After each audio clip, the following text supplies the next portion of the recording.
ஜாக்கிரதை சூரிய வட்டமா? தூணின் நிழல் தான் விடுதலை. டேய் என்னடா இங்க ஏதோ சூரிய வட்டம் இருக்காண்டா, கொஞ்சம் பார்த்தே வா. என்ன நெருப்பு? என்னது? டேய் இந்த சூரிய வட்டத்துக்குள்ள மாட்டிக்கிட்டேன்டா, என்னை எப்படியே காப்பாத்துடா. அடா பாவி, என்னைய பார்த்து வர சொல்லிட்டு நீ போய் மாட்டிக்கிட்டியேடா. பாக்குறேன், நீங்க மறக்காம லைக் போட்டுருங்க.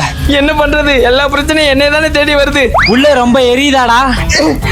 ரொம்ப சில்லுன்னு இருக்கு. என் நிழலுக்கு மட்டும் வாய் இருந்துச்சுன்னா அதுவும் சேர்ந்து கதறி இருக்குண்டா, அந்த அளவுக்கு எரியுது. சரி சரி இருடா. டேய் இப்ப கரெக்டா மணி எத்தனை? நேரம் கேட்க உனக்கு வேற நேரமே இல்லையாடா? எல்லாம் ஏன் நேரம்டா. மணி 1. 1 மணிக்கு சூரியன் தலைக்கு மேல இருக்கணும். தூணை பத்தி ஏதோ படிச்சமே. தூணின் நிழல் தான் விடுதலை. ஆமா, இந்த தூணோட நிழல் அது மேல எப்படியாவது பட வைக்கணும். நெருப்புக்கு நேரா வச்சாச்சு, நிழல் போகுது. இன்னும் நம்ம கிட்ட வருது. ஆஃப் ஆயிடுச்சு, ஆளை விடுங்களா. தப்பிச்சிட்டேன். அப்பா வாடா போலாம். இன்னொரு 5 நிமிஷம் மட்டும் லேட் பண்ணியிருந்த நீ என் சாம்பலை தாண்டா அழுட்டு போயிருக்கணும்.